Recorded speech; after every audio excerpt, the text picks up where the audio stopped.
I just love See, Dr. we Nichols. have This all is who I'm misperceptions listening about to. Asian women and wealth. But now the best example I can give is when the Vietnam War was on, the American troops left. The currency of the South collapsed. It was like Confederate money.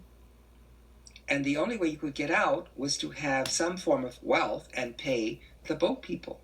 The boat people. And that was the women with their gold and diamonds and their wealth that they used to get their families out of South Vietnam. So that's in memory. You see, it's a memory thing. Okay? Yes, I see that. Now, it's difficult to talk about Native American culture without being able to draw, but I'll try.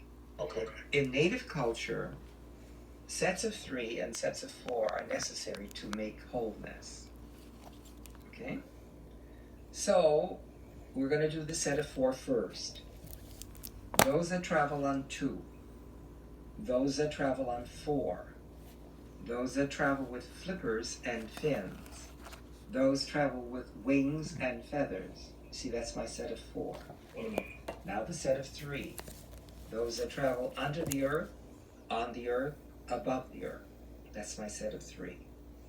Now I have a whole of humanity. But oneness with the Great Spirit is the value system. So if you have this group that is here, the whole, it's not complete unless it has oneness with the Great Spirit. So you draw a line from these 7 entities up to the Great Spirit. It looks like Indian jewelry. You see, it's their cosmology. So it's oneness with the Great Spirit. Now, if you think that way, if you are fortunate enough to have oneness with the Great Spirit, at a lower level, would you ever do anything to hurt, harm, damage, or destroy? So in order to have completeness, you have a totally ecologically balanced system. And when, as Native Americans, you have a totally balanced ecological system, you have oneness with the Great Spirit, and everything you want is afforded you.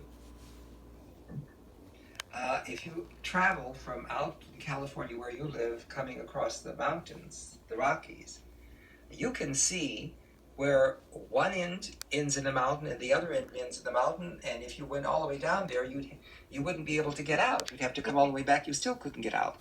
You'd have to try to climb over, but climb over to go to where, to what? Well, when the buffalo are running, you can be a few miles away and never know that they're there. But if you have oneness with the Great Spirit, the Great Spirit tells you where to go and find the buffalo. You see the difference between the way we measure and think about things? Dr. Edwin Nichols. So it's a very important thing. And of course, when you The put man Native after Americans my onto own a heart. reservation, it's too small to be totally ecologically balanced.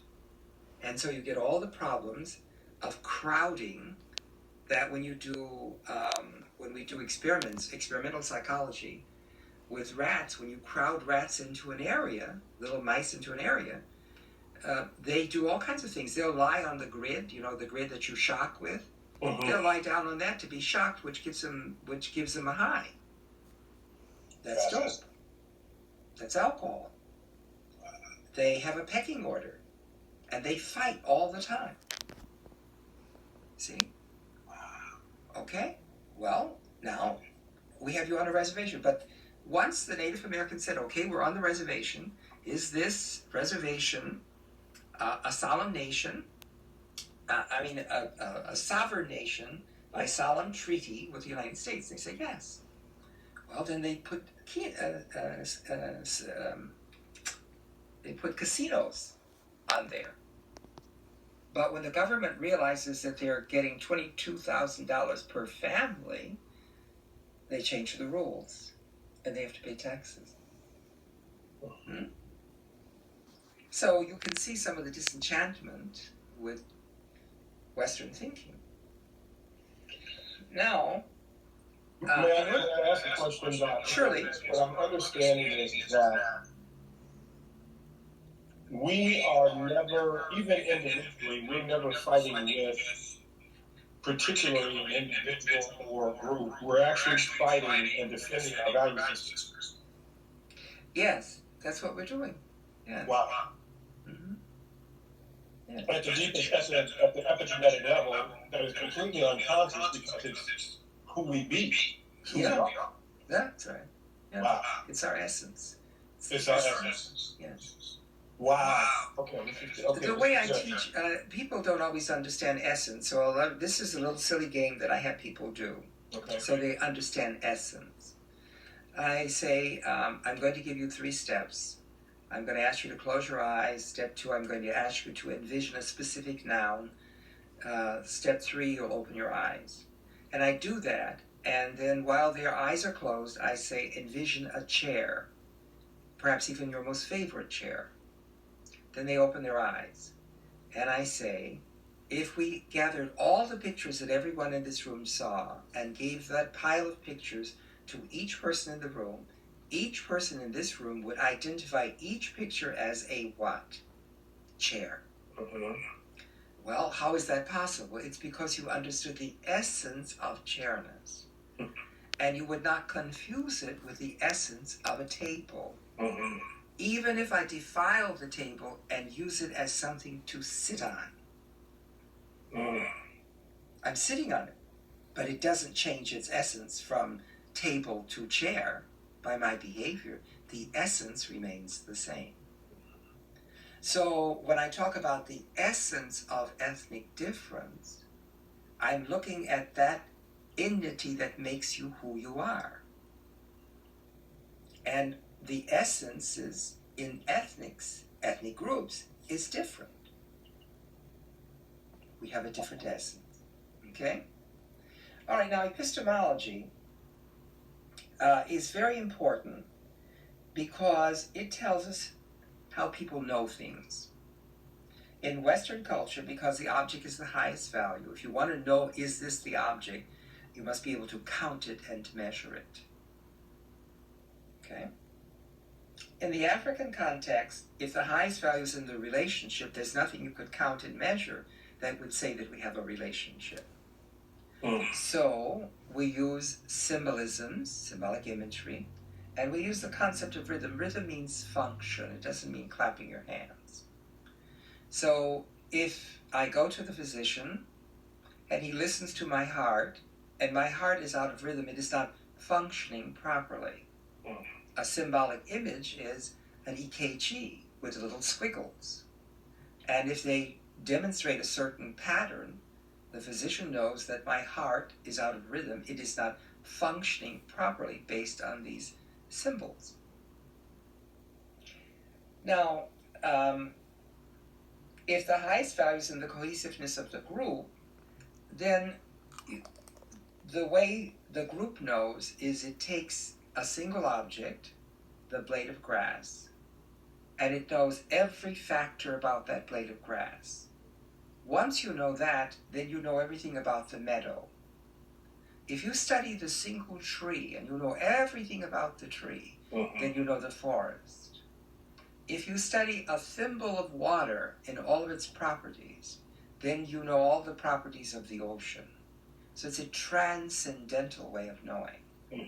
It's that transcendental striving that Asians use to know something. It's Zen Buddhism is what it is. Okay? That's a better example of it. Now in Western culture, pedagogically, to teach your epistemology, you break things down to parts that become the whole. So you put all these little parts together to make the whole. That comes from the Greek philosopher Democritus or Democritus. And he's the one that gives us the word atom. He said things are substances are made of small atoms that come together to make a whole. So when our physics got to the point that we realized things were small particles, we called them atoms initially. Okay? So that's from the Greek philosopher. Now, in the African American pedagogy, is we are holistic thinkers. We want to know what is the big picture. And in the group of Asians, they have to have the capacity to see the whole and all of its parts simultaneously. It took me 6 years to get that word. That's the most important word, simultaneously. Because you cannot read a Chinese character if you cannot see the whole character, the position of each stroke simultaneously. You can't break strokes down. It's not phonic. There are no phonics in Chinese. The strokes, each word is a different character. And there are no suffixes or prefixes or anything that you kind of build on to guess what the word is. Either you know it or you don't. And sometimes it's as little as one stroke or no stroke. Completely different words. Okay? Chinese children in the 3rd grade are learning 75 words a night.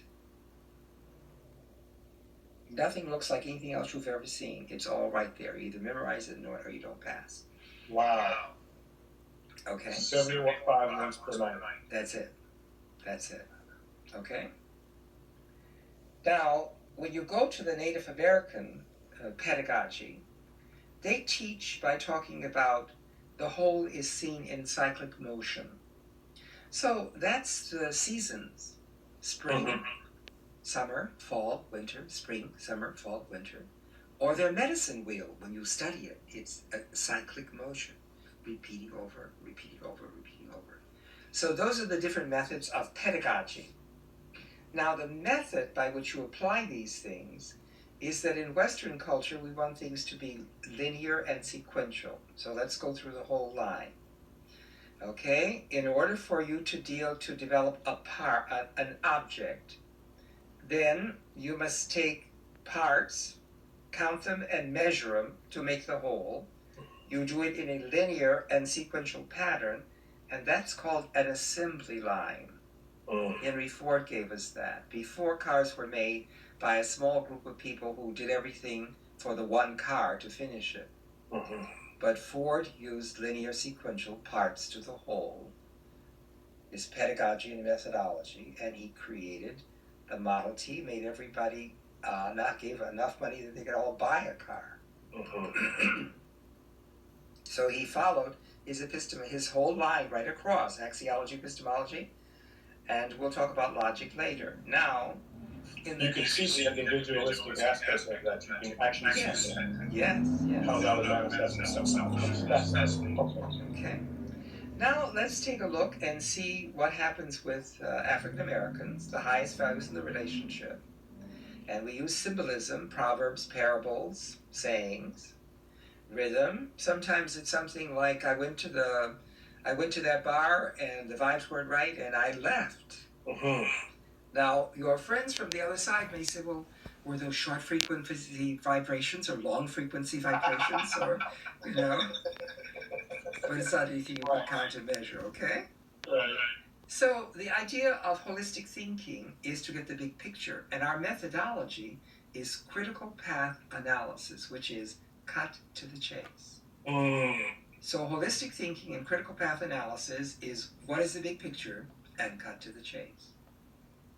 And those are the pedagogy and methodology that we use in our African community.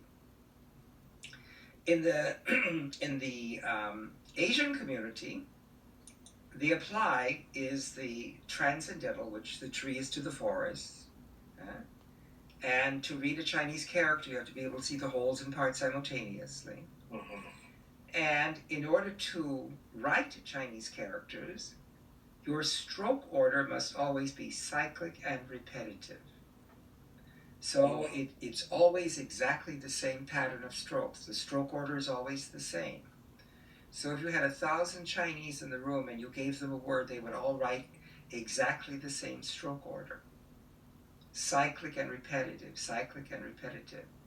And what you see sometimes in this country, people who haven't lived in China in a long time, and you ask them to write a Chinese character, they'll hold the palm of their hand up and take their index finger and write as quickly as they can, trying to fill in the space because it's a rote memory. You see? Cyclic and You can also repetitive. see that in martial arts. Yes, okay, all right. Absolutely. Interesting. Now, with the Native American,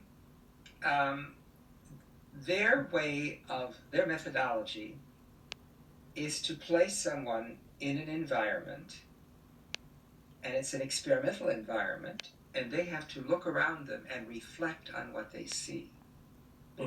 So that, in essence, is the rites of passage. You take a young brave out into the wilderness, maybe on a cliff, okay? That's his environment.